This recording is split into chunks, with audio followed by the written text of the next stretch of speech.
क्या होगा अगर मैं आपसे कहूं कि टैरो कार्ड्स ने कभी भविष्य बताया ही नहीं और इनकी असली ताकत उससे कहीं ज्यादा शक्तिशाली और वैज्ञानिक साइंटिफिक है जितना आप सोचते हैं। कई लोग इन्हें समय के पर्दे के पीछे झांकने वाला एक जादुई ओरेकल मानते हैं। वहीं कुछ लोग इन्हें ठगों के लिए सिर्फ सुंदर तस्वीरों का एक सेट मानते हैं। लेकिन सच हमेशा की तरह ज्यादा दिलचस्प और पेचीदा होता है। इस वीडियो में हम टैरो कार्ड्स को जड़ से समझेंगे। हम प्राचीन ज्ञान को आधुनिक मिथकों से अलग करेंगे और पता लगाएंगे कि यह असल में है क्या, भविष्य बताने की एक पुरानी पद्धति या फिर एक अविश्वसनीय रूप से सटीक मनोवैज्ञानिक उपकरण, साइकोलॉजिकल टूल। अंत तक बने रहिए और मैं आपसे वादा करता हूं, आप इस रहस्यमय डेक को बिल्कुल नई नजर से देखेंगे, चाहे आप जादू में विश्वास करते हो या नहीं। और हमारा पहला निष्कर्ष आपको हैरान कर सकता है। वैसे आप किस तरफ हैं? तुरंत कमेंट्स में बताइए। आपके लिए टैरो जादू है या मनोविज्ञान, साइकोलॉजी? तो आइए सबसे पहले सबसे बड़े मिथक को तोड़ते हैं। टैरो कार्ड्स मिस्र, इजिप्ट से हमारे पास नहीं आए हैं। इन्हें अटलांटिस के ज्ञानी लोगों ने नहीं बनाया था और न ही गुप्त रूप से जिप्सी सरदारों ने इन्हें आगे बढ़ाया था। इनकी कहानी इससे कहीं ज्यादा साधारण, ग्राउंडेड है। हमें जात सबसे पहले डेक 15वीं शताब्दी के मध्य में इटली में दिखाई दिए थे। और आप जानते हैं इन्हें किस लिए इस्तेमाल किया जाता था? तारोची, टैरोकी नामक एक कार्ड गेम के लिए। जी हां, यह रईसों के लिए सिर्फ एक जुआ था। डेक में 4 सूट्स, मास्टियां थीं, जैसे आज के ताश के पत्तों में होती है। साथ ही 22 खास ट्रम्प कार्ड्स भी थे, जिन्हें ट्रायम्फ्स कहा जाता था। यही ट्रायम्फ्स बाद में मेजर आर्काना बन गए। टैरो के चारों ओर रहस्यमयी आभा, मिस्टिकल फ्लेयर, केवल 18वीं शताब्दी के अंत में दिखाई देनी शुरू हुई। एटेला और एलिफस लेवी जैसे फ्रांसीसी ओकल्टिस्ट्स ने कार्ड्स को कबाला, ज्योतिष, एस्ट्रोलॉजी और मिस्र की पौराणिक कथाओं से जोड़ा। और जिस राइडर वेट डेक को हम सब जानते हैं, वह तो बस 1909 में सामने आया था। तो ये सदियों पुराना रहस्य प्राचीन परंपरा से ज्यादा अच्छी मार्केटिंग का नतीजा है। तो सबसे पहले हमें यह समझना होगा कि टैरो का जो भविष्यवाणी प्रिडिक्टिव मॉडल है, वह उन लोगों के लिए कैसे काम करता है जो इस पर भरोसा करते हैं। इसके मूल में यह विचार है कि यह पूरा ब्रह्मांड एक ही सूचना प्रवाह, इंफॉर्मेशनल फ्लो है। सभी घटनाएं आपस में जुड़ी हुई हैं और कोई भी संयोग केवल संयोग नहीं होता।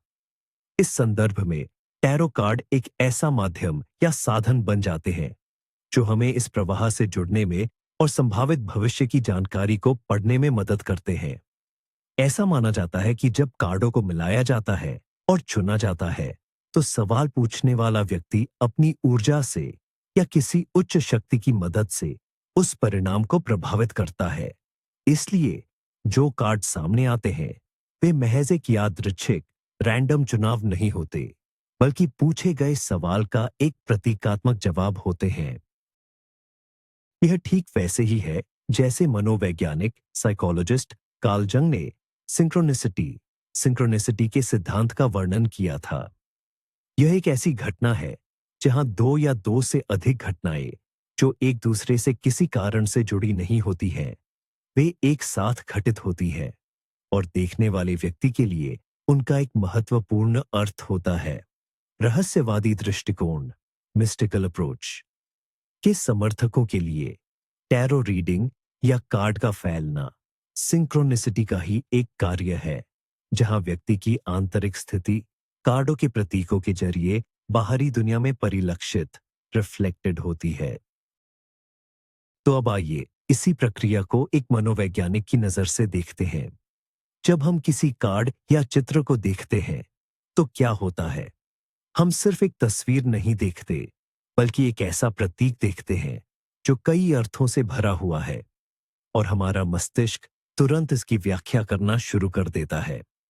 इस प्रक्रिया को मनोविज्ञान में प्रोजेक्शन या आरोपण कहा जाता है। हम एक तटस्थ या बहुअर्थी छवि पर अपने विचार, डर, उम्मीदें और अनुभव आरोपित कर देते हैं। कल्पना कीजिए कि आप बादलों को देख रहे हैं। एक व्यक्ति को उनमें ड्रैगन दिखाई देगा, दूसरे को एक किला और तीसरे को अपने कुत्ते का चेहरा। बादल तो वही है, लेकिन हर कोई उसमें कुछ ऐसा देखता है जो उसके अपने आंतरिक संसार में पहले से मौजूद है। टैरो कार्ड्स के साथ भी ठीक ऐसा ही होता है। द टावर कार्ड, जो एक ढाती हुई इमारत को दर्शाता है, वह किसी के लिए तबाही और बर्बादी का प्रतीक होगा, तो किसी दूसरे के लिए यह पुराने और गैर जरूरी बंधनों से आजादी का संकेत होगा। कार्ड्स हमें सचमुच में कुछ नया नहीं बताते हैं। वे बस एक आईने की तरह काम करते हैं, जो हमारे अवचेतन में पहले से छिपी चीजों को दर्शाते हैं। वे हमें इसे सामने लाने और शब्दों में ढालने में मदद करते हैं। आइए टैरो डेक की संरचना में गहराई से उतरे और आप देखेंगे कि यह कितनी मनोवैज्ञानिक है। 22 मेजर आर्काना सिर्फ कुछ यादृच्छिक तस्वीरों का समूह नहीं है।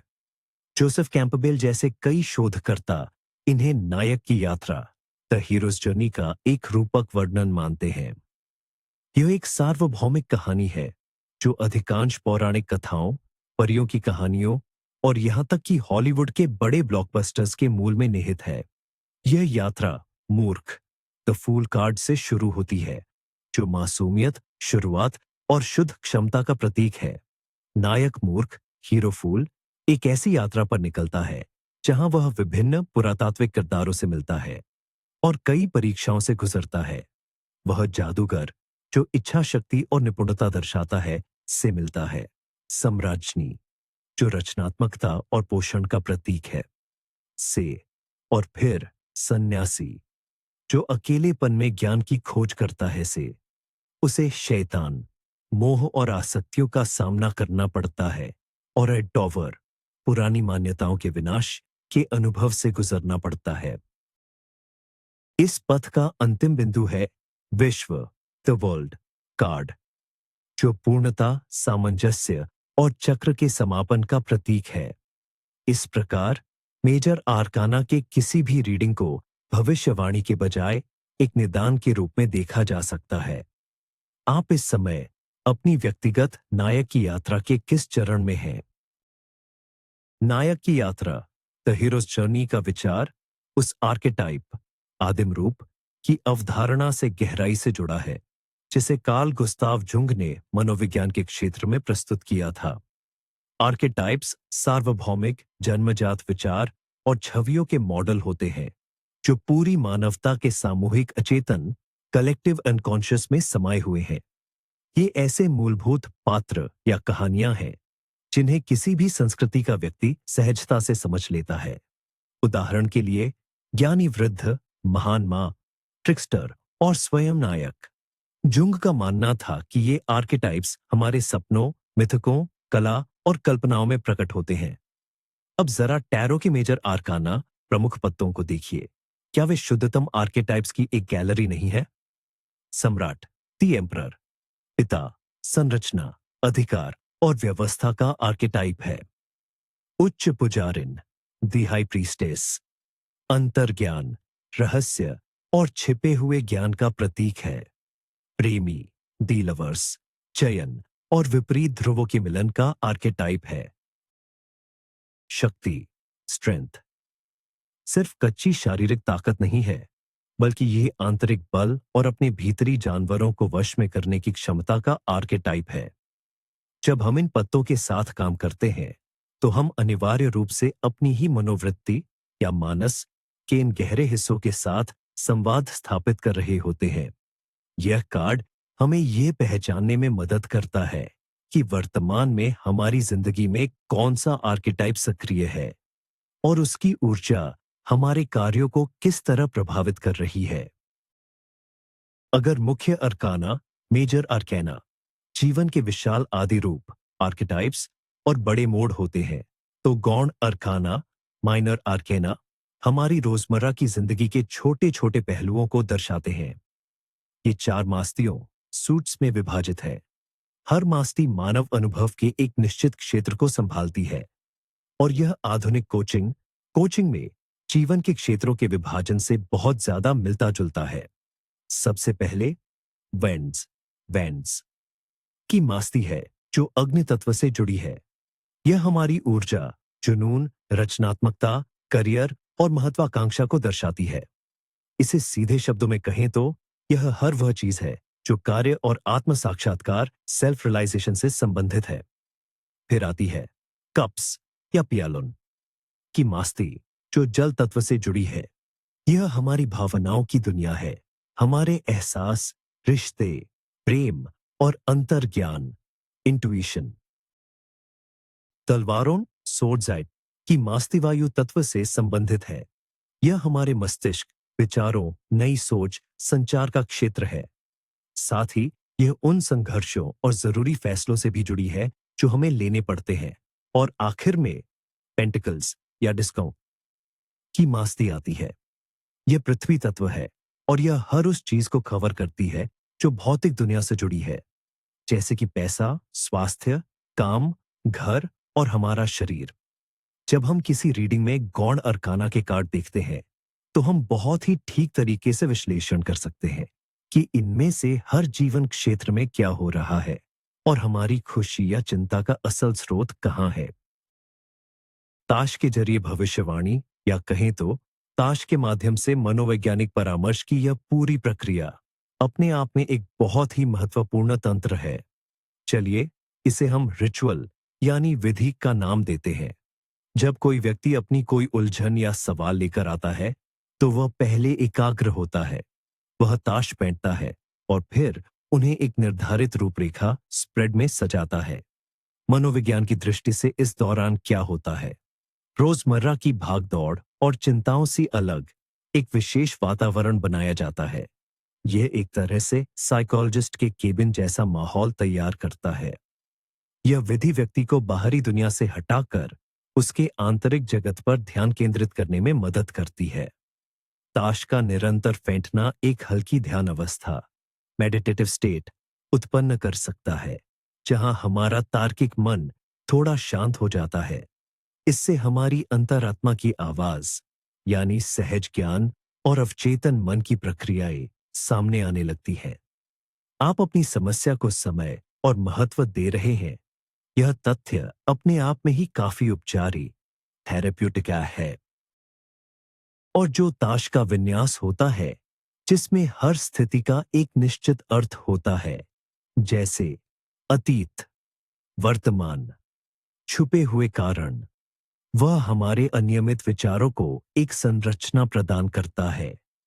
इससे हम अपनी परिस्थिति को अलग अलग और कई बार अनपेक्षित नजरियों से देख पाते हैं।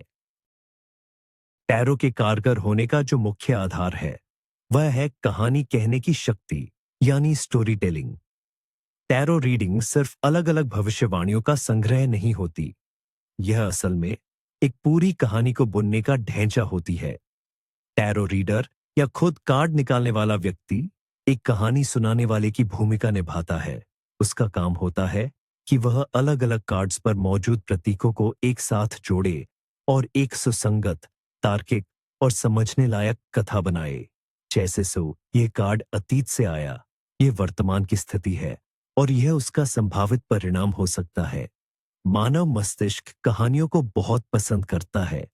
हम कहानियों के जरिए सोचते हैं और दुनिया को कहानियों के जरिए ही समझते हैं। एक अच्छी कहानी बिखरी हुई घटनाओं को भी एक अर्थ प्रदान करती है। जब हमें अपनी जीवन की स्थिति के बारे में ऐसी एक पूरी कहानी मिलती है तो वह हमें स्थिति को समग्र रूप से देखने में मदद करती है। इससे हम कार्यकारण संबंध स्थापित कर पाते हैं और घटनाओं में कोई ना कोई अर्थ खोज पाते हैं। असल में हम कार्ड्स के साथ मिलकर अपने बारे में एक उपचारात्मक यानी थेरेप्यूटिक कहानी या मिथक घड़ते हैं। यह कहानी हमें समस्या पर एक नया दृष्टिकोण दे सकती है, कोई अप्रत्याशित समाधान सुझा सकती है या बस नियंत्रण और समझ का एहसास दिलाती है। और यही एहसास अपने आप में हमारी चिंता के स्तर को काफी कम कर देता है। यहाँ एक और शक्तिशाली मनोवैज्ञानिक तंत्र मैकेनिज्म काम करता है, जिसे पुष्टि पूर्वाग्रह या कन्फर्मेशन बायस कहते हैं। यह हमारी वह प्रवृत्ति है जिसमें हम ऐसी जानकारी खोजते, व्याख्या करते और याद रखते हैं जो हमारे पहले से मौजूद विश्वासों या परिकल्पनाओं को सही साबित करती है, और जो जानकारी इन विश्वासों के खिलाफ जाती है उसे हम नजरअंदाज कर देते हैं। यह टैरो के साथ कैसे काम करता है? मान लीजिए आप अपनी नौकरी को लेकर चिंतित हैं और आपको निकाले जाने का डर है।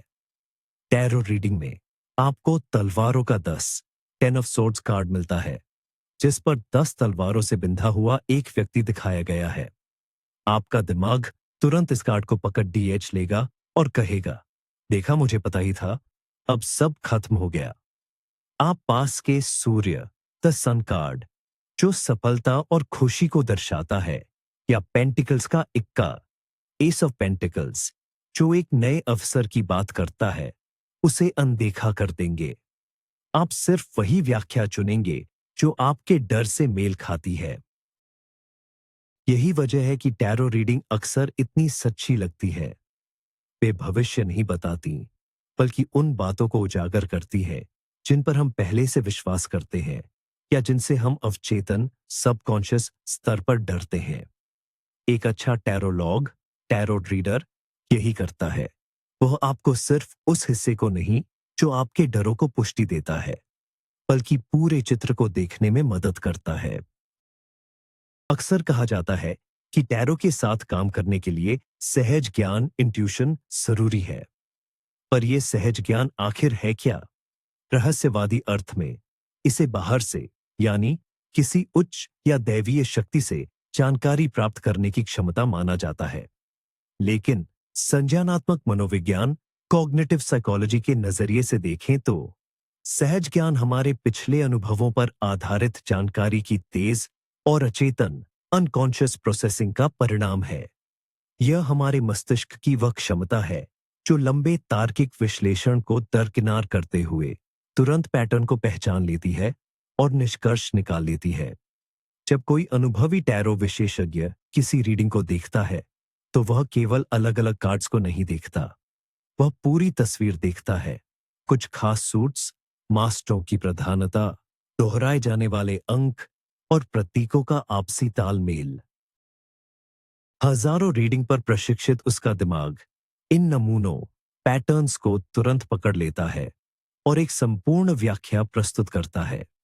यह ठीक वैसा ही है जैसे कोई अनुभवी डॉक्टर मुश्किल से दिखने वाले लक्षणों से भी बीमारी का निदान, डायग्नोसिस कर देता है, या जैसे कोई शतरंज खिलाड़ी कई चालें आगे की जीत की रणनीति देख लेता है। इस तरह टैरो के साथ काम करना इसी प्रकार के मनोवैज्ञानिक सहज ज्ञान को विकसित करने का एक शानदार अभ्यास है। आप अपनी पहली धारणाओं पर भरोसा करना और घटनाओं के बीच सूक्ष्म सटल संबंधों को पहचानना सीखते हैं। तो आखिरकार हम किस निष्कर्ष पर पहुंचते हैं? टैरो कार्ड्स को समझने का सबसे बेहतरीन तरीका है उन्हें आईने यानी दर्पण की तरह देखना। ये हमें कोई बाहरी या अटल चीज नहीं दिखाते, जैसा कि क्रिस्टल बॉल दिखाता है, बल्कि वे केवल हमें ही दर्शाते हैं, हमारा ही प्रतिबिंब दिखाते हैं। टैरो रीडिंग असल में किसी खास समय में आपके आंतरिक जगत, इनर वर्ल्ड, का एक सटीक स्नैपशॉट होती है। यह रीडिंग दर्शाती है कि इस समय आपके दिमाग पर कौन से विचार हावी है, सोर्ड्स, तलवारें। आप किस तरह की भावनाएं महसूस कर रहे हैं? कप्स, कप, आपकी ऊर्जा का स्तर क्या है? बॉन्ड्स, छड़े, और आप भौतिक दुनिया में कैसा महसूस कर रहे हैं? Pentacles, pentacles. यह आपके छिपे हुए डर, गुप्त इच्छाओं, आंतरिक संघर्षों और उन संसाधनों पर प्रकाश डालता है जिनका आपने अभी तक उपयोग नहीं किया है। और यह जानना अविश्वसनीय रूप से मूल्यवान है, क्योंकि अक्सर हम खुद ही नहीं जानते कि हमारे अंदर क्या चल रहा है। हम ऑटो पायलट पर जीते हैं, अपनी भावनाओं को दबाते रहते हैं और अपनी अंतरात्मा की धीमी आवाज को अनसुना कर देते हैं। और टैरो एक निष्पक्ष दर्पण की तरह कहता है, देखो, अभी तुम्हारे अंदर ये सब है। अब तुम इसके बारे में क्या करने वाले हो? ये कोई भविष्यवाणी नहीं है, बल्कि ये एक निदान, डायग्नोसिस है। और जब सही निदान हो जाता है, तभी सही इलाज, ट्रीटमेंट भी किया जा सकता है। टैरो के इर्द गिर्द बहुत सारे मिथक और अंधविश्वास बुने गए हैं, जिनका असल में इस विधा या प्रणाली से कोई लेना देना नहीं है। आइए कुछ सबसे मशहूर मिथकों को तोड़ते हैं। पहला मिथक, आप टैरो डेक खुद नहीं खरीद सकते, ये तोहफे में मिलना चाहिए। ये पूरी तरह से बकवास है, बल्कि आपको अपनी टैरो डेक खुद चुननी चाहिए, अपनी अंतरात्मा या सहज ज्ञान से। वह डेक चुने जिसकी इमेजरी आपको पसंद हो और आपके साथ तालमेल बिठाती हो। आखिरकार आपको इसके साथ काम करना है। ये बिल्कुल वैसे ही है जैसे आप कोई जरूरी औजार या किताब चुनते हैं। दूसरा मिथक, दूसरों के लिए टैरो रीडिंग नहीं करनी चाहिए। इससे आप उनका कर्म या उनकी नकारात्मक ऊर्जा ले लेते हैं। इस मिथक की जड़ में डर है। अगर आप टैरो को एक मनोवैज्ञानिक उपकरण के रूप में देखें, तो आप बस व्यक्ति को खुद को बेहतर ढंग से समझने में मदद कर रहे हैं। यह एक दोस्त के साथ दिल की बात करने जैसा है। जरूरी बात सिर्फ इतनी है कि आप नैतिकता का पालन करें और अपनी व्याख्याएं किसी पर थोपे नहीं। तीसरा मिथक, पलटे हुए कार्ड हमेशा बुरे होते हैं। बिल्कुल नहीं। एक उल्टा कार्ड रुकी हुई ऊर्जा को दिखा सकता है, या यह बता सकता है कि कार्ड जिस गुण का प्रतीक है उसकी कमी है या वह अधिकता में है, या फिर यह बाहरी की बजाय आंतरिक प्रक्रियाओं की ओर इशारा कर सकता है। ये बस जानकारी की एक और परत है। ये सभी मिथक अनावश्यक रूप से एक रुकावट पैदा करते हैं और आत्मज्ञान के इस सरल और सुंदर उपकरण को रहस्यमय बना देते हैं। टैरो का एक सबसे दिलचस्प और व्यावहारिक इस्तेमाल ज्योतिष और मनोविज्ञान की सीमाओं से परे है। यह दिमागी कसरत और सृजनात्मकता यानी क्रिएटिविटी को बढ़ावा देने का एक बहुत ही शक्तिशाली तरीका है। मान लीजिए आप एक लेखक हैं और अपने प्लॉट में अटक गए हैं। कहानी आगे नहीं बढ़ रही। अब आपका किरदार क्या करे? बस एक कार्ड निकालिए। मान लीजिए रथ, चैरियट का कार्ड निकला। ये आपको यात्रा करने, तेजी से आगे बढ़ने या स्थिति पर नियंत्रण स्थापित करने का आइडिया दे सकता है। या आप एक बिजनेसमैन हैं और नई मार्केटिंग स्ट्रैटेजी पर काम कर रहे हैं। आप उच्च पुजारिन, हाई प्रीस्टेस का कार्ड निकालते हैं। शायद आपको गोपनीयता पर दांव लगाना चाहिए, प्रोडक्ट के इर्द गिर्द एक रहस्य पैदा करना चाहिए, बजाय इसके कि आप तुरंत सब कुछ बता दें। ये कार्ड अचानक और यादृच्छिक विचारों को जन्म देने वाले जनरेटर की तरह काम करते हैं। वे हमारी सोच को रोजमर्रा के ढर्रे से बाहर निकालते हैं और हमें समस्या को एक बिल्कुल ही नए नजरिए से देखने पर मजबूर करते हैं। हर कार्ड अपने आप में बिंबों और विचारों की एक पूरी दुनिया है, जो अप्रत्याशित सोच की एक लंबी श्रृंखला शुरू कर सकता है। कई आर्टिस्ट, डिजाइनर और यहां तक कि इंजीनियर भी रचनात्मक संकट से उबरने और ताजा समाधान खोजने के लिए इस तरीके का उपयोग करते हैं। यह पूरी तरह से दिमागी कसरत है। इसमें किसी भी तरह का जादू टोना या अंधविश्वास शामिल नहीं है। एक और संज्ञानात्मक त्रुटि कॉग्निटिव बायस है, जो समझाती है कि टैरो पढ़ने वालों की भविष्यवाणियां हमें इतनी सटीक क्यों लगती हैं। इसे बार्नम इफेक्ट या फॉरर इफेक्ट कहते हैं। इसमें होता यह है कि लोग अपनी पर्सनैलिटी के ऐसे विवरणों को बहुत सटीक मानते हैं, जो उन्हें लगता है कि उनके लिए व्यक्तिगत रूप से बनाए गए हैं, जबकि असल में वे इतने सामान्य होते हैं कि किसी पर भी लागू हो सकते हैं। इसका क्लासिक उदाहरण राशिफल यानी हॉरोस्कोप्स है। जैसे वाक्यांश, आप कभी कभी खुद पर शक करते हैं, लेकिन मुश्किल घड़ी में दृढ़ता दिखाते हैं। या आप आजादी चाहते हैं, पर साथ ही अपनों के समर्थन की जरूरत भी महसूस करते हैं। ये 99% लोगों पर फिट बैठते हैं। टैरो कार्ड की कई व्याख्याएं, खासकर नए या अनुभवहीन प्रैक्टिशनर्स द्वारा, इसी सिद्धांत पर काम करती है। जैसे कि आपकी जिंदगी में अभी बदलाव का दौर चल रहा है। आपको एक अहम फैसला लेना है या रिश्तों के मामले में कुछ अनसुलझे सवाल हैं। ये बातें इसलिए सटीक नहीं लगती क्योंकि कार्ड ने कुछ भविष्यवाणी की है, बल्कि इसलिए कि वे इतनी अस्पष्ट, वेग होती हैं कि हर व्यक्ति अपनी स्थिति को उनमें फिट कर लेता है। इस बात को समझना बहुत जरूरी है ताकि आप इस तरह की नकली समझदारी, सूडो इंसाइट के झांसे में न आएं। टैरो की संपूर्ण शक्ति उसके प्रतीकों की भाषा में समाई हुई है। लेखन के आविष्कार से बहुत पहले ही मानव सभ्यता प्रतीकों के माध्यम से सोचना शुरू कर चुकी थी।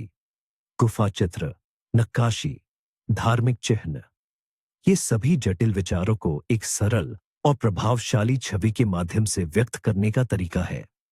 विकास के क्रम में हमारा मस्तिष्क प्रतीकों को समझने के लिए ही विकसित हुआ है। जब हम किसी कार्ड पर सूर्य का चित्र देखते हैं तो हमारा अवचेतन मन तुरंत कई अर्थों को ग्रहण कर लेता है। खुशी, स्पष्टता, गर्माहट, सफलता, जीवन और चेतना। और जब हम चंद्रमा को देखते हैं तो हम अंतर्ज्ञान, रहस्य, अवचेतन और चक्रीयता के भावों से जुड़ जाते हैं। टैरो वास्तव में एक अविश्वसनीय रूप से समृद्ध और सुव्यवस्थित प्रतीकात्मक प्रणाली है। इसमें ज्योतिष, अंकशास्त्र, पौराणिक कथाओं और कीमिया, एल्केमी के तत्व आपस में घुलते हुए हैं। कार्ड पर मौजूद हर छोटी चीज का महत्व है। पात्र के कपड़ों का रंग, उसकी मुद्रा, उसके हाथों की वस्तुएं और पृष्ठभूमि का परिदृश्य। टैरो का अध्ययन करना मूल रूप से इस सार्वभौमिक प्रतीकात्मक भाषा को सीखने जैसा ही है। और जब हम इस भाषा को बोलना सीख जाते हैं तो हमें न केवल कार्डों को समझने की चाबी मिलती है, बल्कि कलाकृतियों, मिथकों, सपनों और अंततः स्वयं को गहराई से समझने का भी मार्ग मिल जाता है। हम हर जगह छिपे हुए अर्थों को देखना शुरू कर देते हैं। इन तमाम बातों को देखते हुए इसमें कोई आश्चर्य नहीं है कि टैरो कार्ड्स ने मनोवैज्ञानिकों के क्लिनिकों में भी अपनी जगह बना ली है। लेकिन यहां एक बात तुरंत स्पष्ट कर देना जरूरी है। टैरो अपने आप में कोई थेरेपी नहीं है और न ही यह उसकी जगह ले सकता है, बल्कि कुछ विशेषज्ञ इन कार्ड्स को या ऐसे खास रूप से डिजाइन किए गए मेटाफोरिकल एसोसिएटिव कार्ड्स को, जिनका सिद्धांत टैरो जैसा ही होता है, एक सहायक उपकरण के रूप में इस्तेमाल करते हैं। यह काम कैसे करता है? उदाहरण के लिए, मान लीजिए क्लाइंट को अपनी भावनाओं को व्यक्त करने में कठिनाई हो रही है या वे अपनी असल समस्या ठीक से बता नहीं पा रहे हैं। मनोवैज्ञानिक उन्हें आंख बंद करके एक कार्ड निकालने और फिर उस पर जो दिखता है और उससे जो भावनाएं उठती हैं, उसका वर्णन करने को कह सकते हैं। इस स्थिति में कार्ड एक उत्प्रेरक, स्टिमुलस का काम करता है, जो संवाद शुरू करने के लिए एक शुरुआती बिंदु बन जाता है। यह चेतन मन के सुरक्षा तंत्रों को दरकिनार कर देती है और सीधे अवचेतन मन तक पहुंचने में मदद करती है। कार्ड पर बने चित्र पर चर्चा करते समय व्यक्ति असल में अपने बारे में ही बात कर रहा होता है, लेकिन एक सुरक्षित, प्रतीकात्मक, मेटाफोरिकल रूप में। यह तरीका उन छिपे हुए संघर्षों, डर और मान्यताओं को सामने लाने में सहायक है जो सामान्य बातचीत के दौरान शायद पकड़ में न आ पाते। यह बात एक बार फिर साबित करती है कि कार्ड्स की ताकत किसी जादू में नहीं है, बल्कि उनकी गहरी आत्म खोज, सेल्फ एनालिसिस के लिए उत्प्रेरक बनने की क्षमता में है। लेकिन जहां टैरो के कई फायदे हैं, वहीं इसके इस्तेमाल का एक दूसरा गहरा और नकारात्मक पक्ष भी है। यह है निर्भरता की लत और अपनी जिम्मेदारियों से भागने का खतरा। जब कोई व्यक्ति छोटे से छोटे मामलों के लिए भी कार्ड्स की तरफ देखने लगता है, जैसे आज मुझे क्या पहनना चाहिए या क्या मुझे उसे फोन करना चाहिए या नहीं, तो वह खुद पर भरोसा करना और अपने फैसले खुद लेना बंद कर देता है। वह अपनी जिंदगी की जिम्मेदारी महज गत्ते के टुकड़ों पर डाल देता है। यह एक बचकानी सोच है जो हमें निष्क्रियता और अपनी जिंदगी पर से नियंत्रण खोने की तरफ ले जाती है। स्थिति का विश्लेषण करने, नफे नुकसान को तौलने और खुद चुनाव करने के बजाय व्यक्ति बाहर कहीं से तैयार जवाब की तलाश करता है। यह तब और भी खतरनाक हो जाता है जब बात स्वास्थ्य, वित्त या रिश्तों से जुड़े गंभीर फैसलों की हो। कार्ड्स आपको सोचने की एक दिशा दे सकते हैं, लेकिन उन्हें कभी भी आपकी बैसाखी या एकमात्र सलाहकार नहीं बनना चाहिए। सही तरीका यह है कि टैरो का उपयोग अपने बारे में अतिरिक्त जानकारी हासिल करने के लिए करें और फिर उस जानकारी के आधार पर खुद ही एक सचेत और जिम्मेदार फैसला लें। टैरो को लेकर होने वाली बहस की जड़ में एक बहुत ही महत्वपूर्ण दार्शनिक संघर्ष छिपा हुआ है। यह संघर्ष है भाग्यवादी सोच, नियतिवाद और स्वतंत्र इच्छा शक्ति के बीच। भविष्य बताने वाला दृष्टिकोण, प्रिडिक्टिव अप्रोच, यह मानता है कि भविष्य कुछ हद तक पहले से ही तय है और कार्ड हमें उस अटल स्क्रिप्ट को दिखा सकते हैं।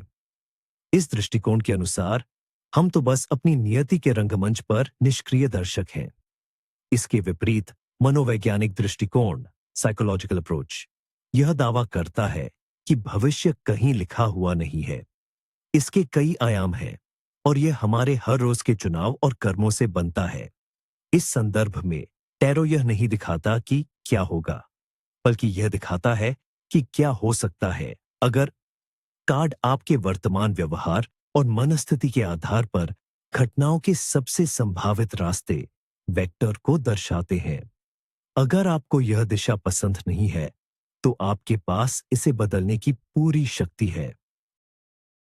उदाहरण के लिए द टावर कार्ड यह नहीं कहता कि कल आपका घर ढह जाएगा। ये कार्ड बताता है कि आपके जीवन में बड़े मौलिक परिवर्तनों की आवश्यकता आ चुकी है। अगर आप उन्हें नजरअंदाज करते रहे, तो वे एक बड़े संकट, क्राइसिस के रूप में सामने आएंगे। लेकिन आपके पास चुनाव है। या तो आप खुद ही धीरे और होशपूर्वक, कॉन्शियसली इन बदलावों की शुरुआत करें, या फिर इंतजार करें जब तक कि जीवन यह काम आपके लिए, लेकिन बहुत अधिक कठोर तरीके से न कर दे। टैरो को आत्ममंथन, सेल्फ एनालिसिस के एक साधन के रूप में समझने से एक बहुत जरूरी सिद्धांत सामने आता है। आपको सवाल सही तरीके से पूछना होता है। एक गलत या बंद सवाल अक्सर हाँ, नहीं या कब जैसे शब्दों से शुरू होता है। उदाहरण के लिए, क्या मुझे यह नौकरी मिल जाएगी? क्या वह मुझसे प्यार करता है? मैं कब अमीर बनूंगा? ऐसे सवाल आपको एक निष्क्रिय, पैसिव भूमिका में डाल देते हैं, जहां आप बस इंतजार करते रहते हैं। ये मानते हैं कि सब कुछ आपके नियंत्रण से बाहर है। वहीं एक सही या खुला सवाल खोजबीन और संभावनाओं को तलाशने पर केंद्रित होता है। यह आपको अपने जीवन के सक्रियकर्ता, एक्टिव क्रिएटर की भूमिका में रखता है। क्या मुझे यह नौकरी मिल जाएगी के बजाय पूछिए, इस नौकरी को पाने की मेरी संभावनाएं बढ़ाने के लिए मैं क्या कर सकता हूं? या इंटरव्यू में मुझे अपनी कौन सी खूबियां दिखानी चाहिए? क्या वह मुझसे प्यार करता है के बजाय पूछिए, मैं अपने रिश्ते को कैसे बेहतर बना सकता हूं? या एक सामंजस्यपूर्ण, हार्मोनियस रिश्ता बनाने में क्या बाधा आ रही है? फर्क महसूस हुआ। सही सवाल आपसे बना बनाया जवाब नहीं मांगता, बल्कि यह आपको समाधान खोजने और एक ठोस कार्य योजना, एक्शन प्लान बनाने में मदद करता है। यही वह मुख्य बदलाव है जो भाग्य बताने से हटकर जागरूक आत्म विकास की ओर हमें ले जाता है। टैरो की बात हो और दुनिया के सबसे लोकप्रिय और प्रभावशाली डेक राइडर वेट्स में टैरो का जिक्र न हो, ऐसा हो नहीं सकता। साल 1909 में रहस्यवादी और गोल्डन डॉन संगठन के सदस्य आर्थर एडवर्ड वेट ने इसे बनाया था, जिसने टैरो की दुनिया में सचमुच क्रांति ला दी। और इसका सारा श्रेय जाता है कलाकार पैमेला कोलमैन स्मिथ को। इस डेक से पहले ज्यादातर टैरो प्रणालियों में केवल मेजर आर्काना और कोड कार्ड्स पर ही चित्र बने होते थे। माइनर आर्काना के जो संख्यात्मक कार्ड्स होते थे, उन पर केवल सूट, मास्ट के प्रतीकों को उनकी संख्या के अनुसार दिखाया जाता था। उदाहरण के लिए, 7 ऑफ कप्स पर बस 7 प्याले बने होते थे, लेकिन पैमेला स्मिथ ने पहली बार सभी 78 कार्ड्स पर चित्र बनाए और उन्हें रोजमर्रा की जिंदगी के स्पष्ट और सजीव दृश्यों से भर दिया। वही सेवन ऑफ कप्स अब एक ऐसे व्यक्ति के रूप में दिखाया गया है जो 7 प्यालों के सामने खड़ा है। ये प्याले अलग अलग उपहारों और प्रलोभनों से भरे हैं, जिनमें से उसे कोई एक चुनना है। इससे टैरो आम लोगों के लिए कहीं ज्यादा सुलभ और सहज रूप से समझने लायक बन गया। अब किसी को भी रटे रटाए नीरस अर्थ याद करने की जरूरत नहीं थी। बस कार्ड पर बने चित्र को देखो और वह अपने आप पूरी कहानी बता देता था। ये पैमेला स्मिथ की प्रतिभा का ही कमाल है कि आज टैरो इतना शक्तिशाली मनोवैज्ञानिक उपकरण बन चुका है। तो अंत में हम किस नतीजे पर पहुंचते हैं? क्या यह जादू है या मनोविज्ञान? क्या यह भविष्य जानने की कोई प्राचीन प्रणाली है या आत्मविश्लेषण का कोई आधुनिक साधन? अक्सर ऐसा होता है कि सच्चाई चरम सीमाओं के बीच में कहीं मिलती है, या अगर हम और सटीक बात करें तो यह पूरी तरह उस इंसान पर निर्भर करता है जो ताश के पत्तों का यह डेक अपने हाथों में लेता है। टैरो सबसे पहले एक प्रतीकात्मक भाषा है और किसी भी भाषा का प्रयोग कई तरह से किया जा सकता है। इस भाषा में महान उपन्यास भी लिखे जा सकते हैं और इसका इस्तेमाल किसी के खिलाफ शिकायतें लिखने में भी हो सकता है। इससे वैज्ञानिक बहसें भी की जा सकती हैं और इससे दिलचस्प कहानियां भी सुनाई जा सकती हैं। टैरो के साथ भी ऐसा ही है। एक इंसान के लिए यह उच्च शक्तियों से जुड़ने और भविष्य में झांकने का तरीका होगा, और अगर यह विश्वास उसे जीवन जीने में मदद करता है तो इसमें क्या बुराई है। दूसरे के लिए यह अपने अवचेतन के साथ संवाद करने की एक संरचित विधि होगी। यह अपनी प्रेरणाओं को बेहतर ढंग से समझने और किसी जटिल समस्या का हल खोजने का तरीका होगा। और तीसरे के लिए यह महज प्रेरणा का एक स्रोत और नए विचारों का जनक जनरेटर होगा। टैरो का उपयोग करने का कोई एक सही तरीका नहीं है। ये एक सार्वभौमिक उपकरण है और इसका काम उपयोगकर्ता के इरादे से तय होता है। यह सिर्फ या तो यह या तो वह नहीं है, यह भी और वह भी है। तो निष्कर्ष क्या निकला? हमने जाना कि टैरो कार्ड्स कोई प्राचीन मिस्र की कलाकृति नहीं है, बल्कि यह एक ऐसा साधन है जिसने जुए के खेल से लेकर एक जटिल प्रतीकात्मक प्रणाली तक का लंबा सफर तय किया है।